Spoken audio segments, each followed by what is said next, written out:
청결하다라는 말을 어떨 때 우리가 주로 쓸까요? 우리 주변의 많은 사람들 가운데서 뭐 순진하다, 순수하다 하는 뭐 그런 사람들이 참 많이 있을 겁니다. 보통 우리가 그런 사람들을 향해서 청결하다, 정결하다 뭐 이런 식으로 말할 수도 있겠지만, 우리가 그동안 살펴봤던, 또 살펴보고 있는 이 팔복에서 말씀하고 있는 그 내용들은 단순히 이렇게 도덕적인 의미로 설명할 수 있는 내용이 절대 아닙니다. 그러니까 우리가 일반 세상에서 말하는 착하다, 뭐 애통한다, 또 가난하다 이런 류의 이 말씀들을 단순히 세상에서 말하는 도덕적인 차원에서 설명할 수 있는 게 아니다라는 거죠. 그런 관점에서 오늘 이 청결하다라는 말도 우리 좀 다른 시선으로 접근을 해볼 필요가 있을 것 같습니다. 이 청결하다라는 말은 이 순이라는 상태, 그러니까 깨끗한 상태를 말하는 건데요.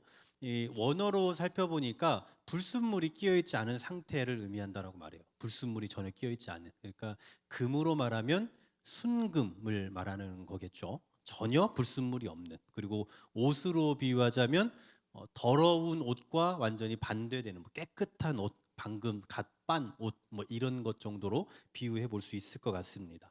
자, 그러면 무엇에 있어서 이렇게 이물질이 끼면 안 된다라고 이야기하는 걸까요? 자, 이물질이 끼면 안 된다라고 말한다는데, 청결한 삶은 우리의 삶 속에 이물질이 끼면 안 되고, 그리고 중간에 다른 물질들이 개입되면 안 된다 뭐 이런 거라는데, 그럼 어떤 관계에서 이런 이물질이 끼면 안 되냐고요. 네, 당연히 하나님과 우리 사람의 관계 속에서겠죠.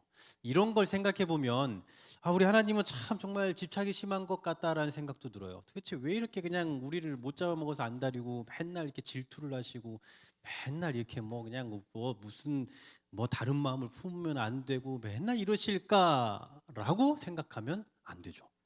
네, 그러면 안 돼요.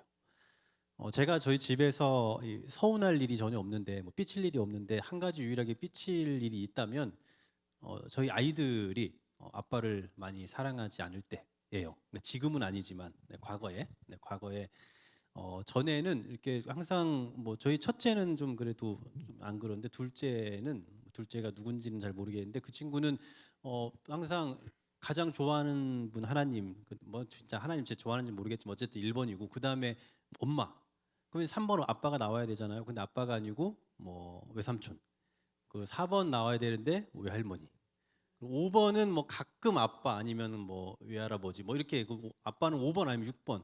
그러니까 그때 마음에 너무 서운한 거예요. 지금은 아닙니다. 네, 지금은 우리 지아에게 물어보시면 절대 그렇지 않아요. 근데 그때는 그게 제가 마음에 막 너무 속상한 거예요. 내가 네 아빠인데 너 어떻게 아빠를 그 외삼촌, 외할아버지, 외할머니 밑에 놓냐, 막 너무 서운해가지고 막 삐치고 막 그랬던 적이 있어요. 제가 뭐 그렇게 잘 삐지는 사람은 아닌데 어쨌든 그때는 좀 삐치더라고요. 여러분, 하나님의 마음도 좀 이런 게 아닐까라는 생각이 드는 거죠. 제가 낳은 딸이 아빠를 아빠로 인정하는 게 아니라 그냥 집에 있는 편한 아저씨 정도로만 이해한다면, 그 여러분 얼마나 기분 상할 일입니까? 근데 하나님 입장도 그렇다고요. 세상을 창조하셨고, 그리고 세상을 섭리하고 계시고, 사람을 만드셨고, 이 사람이 죄를 지었는데 그 죄인을 그냥 놔두지 않고 구원하겠다고 가장 사랑하는 독생자 아들 예수 그리스도 십자가에 못 박아 죽이시고, 이렇게까지 관심을 갖고 사랑하고 계시는데, 이 인간들은 자꾸만 뭘 하고 있어요? 자꾸만 사랑을 깨고 있는 거예요. 자꾸만 하나님을 부정하고 있고, 자꾸 다른 걸 섬기고 있고, 이런 모습을 보니 하나님 속이 탑니까, 안 탑니까? 속이 타는 거예요. 그러니까 하나님께서 우리에게 이 어떤 정결한 삶을 요구하고, 불순물이 끼어 있으면 안 된다, 니들과 나 사이에서 불순물이 있으면 안 된다라고 자꾸 말씀하시는 이유는, 우리를 귀찮게 하고 우리를 막 올가매고 우리에게 집착하고 계시는 게 아니라, 인간들이 하도 못돼 먹어서 자꾸만 하나님을 잊어버리니까 하나님의 존재를 자꾸 가르쳐 주시는 거예요. 그러니까 지아가 그렇게 아빠를 막 자꾸 이 뒤쪽에 배치할 때마다 제가 늘 말하죠. 야, 너를 누가 낳았는데? 그러면 뭐 엄마가 낳았다고 해요. 그럼 뭐 아빠는 뭐냐? 그럼 모르는 거죠. 그러니까 이게 얼마나 속상해. 그러니까 계속 아빠가 널 낳았어. 맨날 이런 얘기를 하는 거예요. 계속 말하는 거예요. 듣기 싫어도 계속 이야기하는 거예요. 그렇게 말해야만 알 것 같으니까. 하나님도 그렇지 않겠냐는 거예요. 자꾸 우리와의 하나님과의 관계 속에서 자꾸 우리가 벗어나고 다른 생각하고 다른 걸 주장하고 하니까, 그러니까 내가 너를 만들었어, 내가 너를 사랑하고 있어, 내가 너를 구원했어라고 계속해서 우리에게 말씀하고 계신다라는 거죠. 그래서 우리를 끊임없이 질투하고 계시다라는 거예요. 그래서 성경에 보면 정말 자주 여러 번 계속해서 하나님과 우리 관계에서 정결한 삶이 필요하다라고 끊임없이 말씀하고 있어요. 오늘 정말 오랜만에 성경을 좀 많이 읽어볼까 합니다. 그 몇 가지를 살펴볼 건데요. 시편 62편 1절 말씀입니다. 자, 이렇게 말씀해요. 같이 한번 읽어볼게요. 시작. 나의 영혼이 잠잠히 하나님만 바라며 나의 구원이 그에게서 나오는도다. 아멘. 여러분 잘 보세요. 나의 영혼이 잠잠히 하나님을 바라며가, 하나님도 바라며가 아니라 하나님만 바라는 거예요.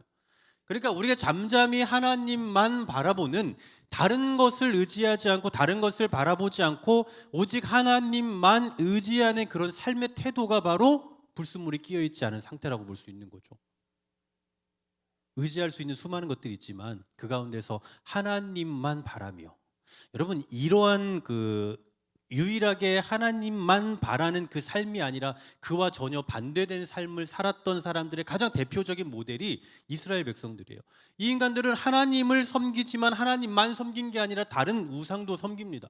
그래서 우리가 잘 알고 있는 것처럼 출애굽기 32장에 보면 금으로 새긴 우상을 만들잖아요. 금으로 송아지상을 만들어 놓고, 그리고 이제 그게 애굽에서 아피스 신이라고 말하는데 그걸 섬기고 있잖아요. 이게 하나님이다라고 말해요. 하나님도 섬기고 우상도 섬기는 양다리죠. 계속 이런 삶을 살아요. 뭐 이 이스라엘 역사를 보면 그냥 계속 그래요. 계속 하나님만 섬기는 게 아니라 우상도 섬깁니다. 이게 출애굽 시대만 그러는 게 아니라 나중에 왕정 시대 가서도 그래요. 그래서 열왕기상 18장 21절에 보면 엘리야가 갈멜산에서 이스라엘 백성들에게 이렇게 외칩니다. 보세요. 엘리야가 모든 백성에 가까이 나아가 이르되 너희가 어느 때까지 둘 사이에서 머뭇머뭇하려느냐. 자, 어느 때까지 둘 사이에서 머뭇머뭇. 여기서 둘은 누구예요? 하나는 하나님이고 하나는 바알이에요. 어느 때까지 머뭇머뭇하려느냐. 이게 무슨 얘기예요? 방금 말씀드린 것과 똑같은 겁니다. 양다리 걸치고 있는 거예요. 하나님을 한쪽에 걸치고 있어요. 그러니까 차라리 그냥 깔끔하게 나 하나님 안 믿어 하고 바알만 섬기든가. 그래서 그냥 죽으면 되잖아요. 그래서 멸망하든지. 근데 하나님을 반 걸치고 있고 또 바알도 늘 거치고 있어요. 그러니까 엘리야가 답답하니까 언제까지 이러고 있을 거냐, 머뭇머뭇할래, 빨리 한쪽을 선택해라 라고 책망의 외침을 하고 있는 거예요. 자, 마태복음 22장 37절입니다. 우리 잘 아는 말씀인데 같이 읽어볼게요. 시작. 예수께서 이르시되 내 마음을 다하고 목숨을 다하고 뜻을 다하여 주 너의 하나님을 사랑하라 하셨으니. 자, 하나님을 사랑하는데 전제 조건이 뭡니까? 마음도 다해야 되고요, 뜻도 다해야 돼요. 그리고 목숨도 다해야 돼요. 보기가 없어요. 보기가. 그러니까 다른 어떤 조금 마음을 다른 곳에 내줄 여지를 조금도 주지 않는 거예요. 마음도 뜻도 생각도 목숨도 그냥 다, 모든 걸 다 하나님을 향해서 서야 된다라고 강력하게 말씀하고 있다고요. 다른 여지를 주지 않는다. 마태복음 6장 24절도 그렇습니다. 보세요. 한 사람이 두 주인을 섬기지 못할 것이니 혹 이를 미워하고 저를 사랑하거나 혹 이를 중히 여기고 저를 경히 여김이라. 너희가 하나님과 재물을 겸하여 섬기지 못한다. 자, 여기 잘 보시면 사랑하는 것과 미워하는 것을 어떻게 나눠서 평가할 수 있는지를 명확하게 제시해 주고 있어요. 자, 여러분이 진짜 사랑한다라고 느낄 수 있는 것은 어떤 행동으로 나오게 되냐면 거기에 시간을 많이 투자하는 거죠. 그러니까 우리가 중히 여기면 사랑하는 거예요. 그리고 반대로 우리가 경히 여기면, 즉 경시하면 이것은 미워하는 거예요. 사랑하는 게 아닌 거죠. 자, 그러면 우리가 하나님을 위해서, 하나님을 향해서 우리의 시간을 많이 드리고 있습니까? 조금 드리고 있습니까? 각자 다르겠죠. 네, 대답할 수 없지만 각자 다를 거예요. 정말 하나님을 향해서 살아가는 그 삶의 태도를 정말 견고히 하면서 많은 시간을 들이면서 살아간, 즉 중히 여기는 사람은 하나님을 사랑하는 것일 거고, 그 반대라면 하나님을 사랑하지 않는 게 되는 거죠. 근데 오늘 본문에서 하나님을 사랑하는 것에 대치되는 것을 무엇으로 말하고 있냐면 재물을 말해요. 재물. 여러분, 돈은 정말 중요하잖아요. 이 돈 때문에 하나님을 섬기는 것을 멀리한다라고 말하고 있어요. 근데 아무리 우리가 돈이 필요해도, 세상에서 재물이 아무리 필요하고 하고 재물이 아무리 소중해도 하나님을 사랑하는 것보다 재물이 더 우선되어서는 안 된다라고 아주 명확하게 말씀해 주고 있는 거죠. 자, 요한계시록 18장도 말씀합니다. 18장 2절에 보면 이런 말씀을 해요. 힘찬 음성으로 외쳐 이르되 무너졌도다 무너졌도다 큰 성 바벨론이여라고 말합니다. 자, 여기서 말하는 큰 성 바벨론은 이 세상을 말해요. 그러니까 이 세상의 일에 참여하여서 그런 죄 가운데 살아가는 사람들에 대한 이야기입니다. 근데 9절, 10절을 한번 볼게요. 9절에 보시면 18장 9절, 그와 함께 음행하고 사치하던 땅의 왕들이 그가 불타는 연기를 보고, 그러니까 심판이 있는 거예요. 이 심판이 있는 걸 보고는 위하여 울고 가슴을 치며, 이런 날이 온다라는 거죠. 그의 고통을 무서워하여 멀리 서서 이르되 화이토다 큰 성 견고한 성 바벨론이여 한 시간에 내 심판이 이르렀다리로다. 자, 이게 무슨 얘기냐면 이 세상과 타협하고 이 세상이 섬기는 신들을 섬기면서 살아갈 때에 어떤 날이 반드시 온다라는 거예요? 통곡하는 날이 온다고요. 가슴 치는 날이 온다고요. 울면서 가슴 치는 날이 온다고요. 그때 내가 다른 거 섬기고 다른 거 사랑하고 그리고 하나님이 아닌 예수님이 아닌 다른 것에 내 시간을 투자하면서 드렸던 그것을 내가 후회한다 하면서 가슴 치는 그 날이 온다고요. 여러분, 현대판 우상들이 얼마나 많습니까? 오늘날 우리가 뭐 금을 녹여가지고 신상 만들고 이러지 않잖아요. 그리고 여러분, 우리가 대놓고 우리 성도님들 중에 오늘 여기 나와 계시는 분들 중에 대놓고 막 염주를 가지고 막 뭐 이런 거 가지고 이러지 않잖아요. 대놓고 우리 뭐 집에다 뭐 부적을 대놓고 붙이고 이러지 않는다고요. 그런데 우리도 모르게 현대판 우상이 있다고요. 우리 눈에 보이는 정말 또렷하게 시각적으로 나타나는 그런 우상이 아니라 정말 우리가 예상하지 못했던 나름의 현대적인 우상들이 있는데, 그런 게 어떤 거냐면 우리가 말씀을 보는 시간은 없어도 유튜브 보는 시간을 확보해야 돼요. 말씀을 보는 시간은 없어도 TV를 봐야 잠이 오는 분들이 있고요. 그리고 정말 공부하려고 우리 젊은이들은, 우리 학생들 열심히 공부해야 되지만 젊은이들은 정말 눈에 쌍심지를 켜고 눈에다 연필을 꽂아놓고서라도 공부를 하고 얼마나 열심히 살아갑니까? 또 인기를 위해서 얼마나 많은 별의별 일들을 다 행하는지 몰라요. 또 권력을 얻기 위해서 얼마나 말도 안 되는 욕심들, 이기심들을 부리고 있는지 모릅니다. 이런 것들도 우리도 모르게 우리 삶 속에서 하고 있는 그런 다양한 현대판 우상이라고 말할 수 있겠죠. 이런 것에 빠져 살아가는 사람들도 결국은 어떻게 된다고요? 이 세상의 큰 성 바벨론이 무너지게 되면, 그러면 그때 가서 통곡하는 날이 된다는 거죠.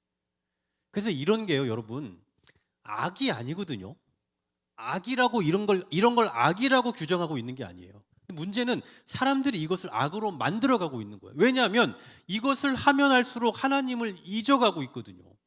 그러니까 막말로 우리가 뭐 유튜브를 뭐 이제 많이 하시겠지만, 뭐 저도 많이 합니다만, 유튜브를 통해서 우리가 뭐 하나님을 늘 경험하고 만나게 되고 말씀을 듣고 이러면서 하나님을 더 깊이 알아가면 이건 악이 아니죠. 근데 자꾸만 이런 것에 우리의 시간을 투자하고 있지만 그럼과 동시에 하나님에 대한 어떤 묵상이 점점 사라져가고 있다면 자연스럽게 그 결과는 뭘로 나타나는 거예요? 악으로 나타나는 거죠.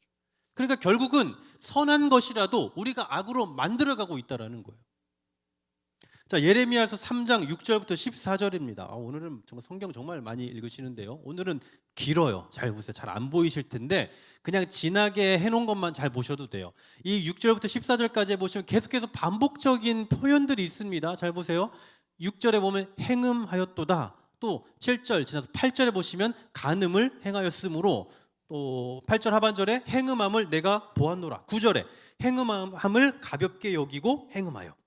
10절에 보면 반역한, 11절 배역한, 반역한, 12절 배역한, 13절 여호와를 배반하고 이방인들에게로 나아가 모든 푸른 나무 아래로 가서 내 목소리를 듣지 아니하였다. 그리고 마지막 14절에 보면 나는 너희 남편이다 라고 말씀해요. 잘 보시면 하나님과 이스라엘의 관계를 지금 뭐 제가 전에도 말씀드린 적이 있지만 그림 언어로 표현하는데, 어떤 그림 언어예요? 지금 하나님은 누구고 우리 이스라엘 백성은 뭡니까? 뭘로 표현하고 있습니까? 남편과 아내죠. 부부관계로 지금 표현하고 있어요. 근데 이 부부관계 속에서 지금 뭐가 일어난다고요? 이 신부인 이스라엘이 뭘 하고 있다고요? 계속 반복적으로 행음한다, 간음한다, 계속 말하고 있잖아요. 여러분, 사람이 이 우상숭배, 즉 음행에 빠지면 세 가지 특징이 나온다고 그래요. 첫 번째로는 우상을 섬기는 것을 가볍게 여긴대요. 그러니까 아까 조금 전에도 제가 현대판 우상을 말씀드렸는데 각종 우상들을 우리가 섬기는 것을 가볍게 여겨요. 이 정도는 괜찮지라고 생각해요. 제가 아까 말씀드린 대로 집에 대놓고 부적 붙이지 않잖아요. 그러니까 나는 부적은 안 붙이니까 이 정도는 괜찮지라고 생각한다는 거예요. 우상 숭배를 가볍게 여기는. 두 번째로는 하나님께 돌아가는 척하지만 사실은 여전히 마음은 저기 가 있는 거예요. 그러니까 우리가 은혜를 받았다라고 말하면 우리의 마음이 막 뭔가 바뀌고 막 때로는 눈물도 흘리고 이러면서 변화된 것처럼 보이지만 사실 여전히 마음은 콩밭에 가 있는 거예요. 세 번째로는 하나님의 음성을 듣지 않는데요. 아무리 말씀이 들려와도 그 말씀을 머릿속에 넣는 것이 아니라 그냥 한쪽 귀로 흘려버리는 그러한 삶을 살게 된다라는 거예요. 바로 이러한 모습, 이러한 삶의 자세가 오늘 말씀에서 하는 정결함과 전혀 반대되는 모습이다라고 볼 수 있는 거죠. 우리가 지금 여러 가지 성경 구절들을 쭉 살펴봤는데요. 이런 것처럼 하나님을 향한 일편단심의 마음이 사라지면 자연스럽게 뭐가 사라지냐면요. 하나님을 향한 우리의 정결한 마음도 사라지는 거예요. 그래서 오늘 우리가 말씀한 것처럼 마음이 청결한 자는 복이 있다, 하나님을 볼 것이다 라고 말하지만 이러한 복을 누릴 수 있는 자격이 전혀 주어지질 않는 거죠. 근데 여러분, 중요한 건 이러한 하나님을 향한 일편단심의 그 마음이 세상의 것들과 막 섞였잖아요. 섞여감으로 인해서 이게 오늘날의 교회에서 어떤 형태로 드러나는 줄 아십니까? 그러니까 우리가 지금 계속해서 뭔가 희석되는 삶을 살고 있다고요. 아까 이스라엘 백성들이 그런 것처럼 양다리 걸치고 있는 삶을 살잖아요. 이게 현대의 교회 가운데서 어떤 형태로 드러나느냐 하면 진리와 거짓이 희석된 형태로 나타나게 되는 거예요. 지난주에도 우리가 생각해 봤잖아요. 이 7교회의 모습 가운데 어떤 교회들을 보면 타협을 강요하죠. 타협. 괜찮아 라고 타협을 해요. 그리고 또 요즘 시대 보면 지식을 굉장히 강요합니다. 그리고 또 권력을 추구하기도 하고요. 돈을 추구하고요. 또 쾌락을 사랑해요. 이러한 형태로 계속해서 교회가 변질돼 가는 거예요. 그러니까 우리가 신앙생활도 잘 하면서 이것도 같이 누릴 수 있어 라고 말한다고요. 무슨 얘기인지 이해가 가세요? 대놓고 이걸 추구하지 않는다고요. 여러분, 교회에서 목사가 여러분 쾌락은 정말 좋은 겁니다, 오늘부터 쾌락을 추구하겠습니다, 누구도 이런 얘기를 안 한다고요. 대놓고 하지 않는다니까요. 그런데 이러한 정신들이 우리가 가지고 있는, 우리가 알고 있는 하나님의 말씀인 진리와 희석되어 있다고, 교묘하게 희석되어 간다라는 거죠. 여러분, 절대 이게 잘못된 거 아닙니다. 여러분, 쾌락이라고 말하면 조금 그 부정적인 단어지만 여러분, 하나님께서 우리에게 문화를 주셨을 때는 누리라고 주신 거예요. 우리에게 쉼을 가지라고 주신 거라고요. 그러니까 문화를 누리는 것도 좋아요. 돈 필요하죠. 돈이 없으면 안 되잖아요. 돈을 벌어야 될 거 아닙니까? 그리고 지식 필요하죠. 지식을 가져야 하나님에 대한 인식도 바르게 갖지 않겠어요? 뭐 다양한 이런 권력도 필요할 거고, 모든 것은 다 그 자체가 악은 아니에요. 근데 아까도 말씀드렸던 것처럼 자꾸 이것을 악으로 변질시켜가는 그 이유가 뭐냐면, 복음과 방금 말씀드린 이런 항목들이 서로 대치되는 관계 속에서 언제나 뭐가 패배하냐면 복음이 진단 말이에요. 복음으로 세상을 정복하고 복음으로 이런 가치관들을 바꿔가야 되는데 오히려 반대로 이런 것들이 복음의 방향을 틀어버리는 거예요. 그러니까 복음은 분명히 지금 이걸 제시하고 있는데 우리가 가지고 있는 그 인본주의적인 생각과 사상들로 인해서 우리가 알고 있는 이 복음의 방향을 자꾸 바꿔간다고요. 우리도 모르게 복음의 방향이 틀어져 가고 있다는 거죠. 이게 얼마나 무서운 현상인지 몰라요. 그래서 이 사도 바울도 이러한 그 바울 당시의 시대적 정신에 대해서 문제를 제기하는데요. 갈라디아서 1장 7절 8절에 보면 이런 말씀이 있습니다. 같이 한번 읽어봅니다. 시작. 다른 복음은 없나니 다만 어떤 사람들이 너희를 교란하여 그리스도의 복음을 변하게 하려 함이라. 그러나 우리가 혹은 하늘로부터 온 천사라도 우리가 너희에게 전한 복음 외에 다른 복음을 전하면 저주를 받을지어다. 아멘. 여러분, 갈라디아 교회에는 지금 뭐가 있습니까? 다른 복음이 있다고 계속 말해요. 이 다른 복음이 뭐냐면, 이제 우리 갈라디아서를 연구해 보면 알 수 있지만 이 복음 외에, 즉 예수 그리스도 외에 행위 구원도 필요하다라고 말해요. 쉽게 말하면 예수 그리스도로 인해서 구원은 받았지만 이 구원을 유지하려면 이제부터 행위가 필요하다, 이런 식의 얘기를 하는 거예요. 이건 다른 복음입니다. 복음은 복음인데 다른 복음이에요. 이런 복음은 필요 없다, 이런 복음 믿지 마라, 이 얘기예요. 설령 하늘에서 온 천사라도 이런 복음을 전하면 그거는 진짜 저주를 받아야 된다, 이런 얘기를 하고 있다고요. 다른 복음에 있어서 아주 강하게 경고하고 있는 겁니다. 이걸 양보하면 어떻게 되는지 잘 알고 있으니까요. 뿐만 아니라 고린도후서 11장 4절도 이런 말씀을 해요. 만일 누가 가서 우리가 전파하지 아니한 다른 예수, 그러니까 예수를 말하긴 말하는데 무슨 예수예요? 다른 예수예요. 우리가 전파하지 아니한 예수를 말하는 게 아니라 다른 예수를 전파하거나, 혹은 너희가 받지 아니한 다른 영을 받게 하거나, 혹은 너희가 받지 아니한 다른 복음을 받게 할 때엔 너희가 잘 용납하는도다. 자, 다른 복음을 전하는 자들이 있어요. 근데 이 맥락에 보면, 이 문맥상에 보면 다른 복음을 전하는 사람들을 향해서 뭐라고 말하냐면요, 사탄의 일꾼들이라고 말해요. 다른 복음을 전하는 사람들. 그러니까 복음은 복음인데, 이게 아까도 말씀드린 대로 이 세상의 정신으로 인해서 틀어져 버린 그 복음을 말하는 거잖아요. 이 복음을 전하는 사람은 사탄의 일꾼이라고 말한다고요. 그러니 이러한 것에 대해서 명확하고 분명한 태도를 갖는 것도 결국은 우리가 정결한 마음을 갖는, 그리고 정결한 마음을 가진 사람으로서의 자세다라고 말할 수 있는 거예요. 이처럼 하나님과의 관계에 있어서 정결한 삶을 살지 못하면 세상의 수많은 것들과 타협할 수밖에 없고, 결국은 복음을 다른 형태로 변형시켜 갈 거예요. 그리고 그것이 진짜 복음인 줄 아는 거죠. 그렇게 복음이 계속 틀어지다 보면 우리 다음 세대들은 이 복음의 완전 틀어진 방향 끝쪽에서 그 복음을 만나게 되고, 그것이 진짜 복음인 줄 알고 살아가게 된다라는 거예요. 결국 어떻게 되냐면, 하나님은요, 세상을 창조하시고 사람을 만드신, 그리고 지금도 섭리하시는 주권자가 아니라 그냥 인간이 중심이 된 세상으로 이해가 돼버려요. 그러면 하나님은 뭐냐? 그냥 이런 인간 세상에서 도움을 주는, 뭐 알라딘 램프 같은 그런 존재로 여겨지고 마는 거죠. 다시 말해서 하나님과의 친밀한 관계 속에서 우리가 하나님이 하나님 되심을 계속해서 인정해 드리는 것이 아니라 철저히 인본주의적인 관점에서 모든 것을 다 해석해 버리는 거예요. 하나님도 인간이 중심이 되는 거예요. 제가 지난번에도 말씀드렸잖아요. 그런 사람이 있다고요. 네, 하나님이 우주의 품위를 떨어뜨리고 있다라고 말한다고요. 이런 오만한 말들을 하게 되는 거예요. 철저히 인본주의적인 관점에서 하나님의 존재를 해석해 버린다라는 거죠. 여러분, 오늘날 교회가 이토록 타락하게 만든 그 이유가 뭐라고 생각하십니까? 그게 바로 다른 복음이에요. 다른 예수예요. 이런 것들을 수용했기 때문에 교회는 타락하고 있다는 거예요. 그리고 타락의 결과가 나타나고 있는 거고요. 여러분, 언제부터 교회가 동성애를 지지했습니까? 언제부터 교회 안에서 어떤 특정 특정 당을 지지하는 것이 당연한 것처럼 받아들여졌습니까? 언제부터 교회가 이렇게 됐냐고요.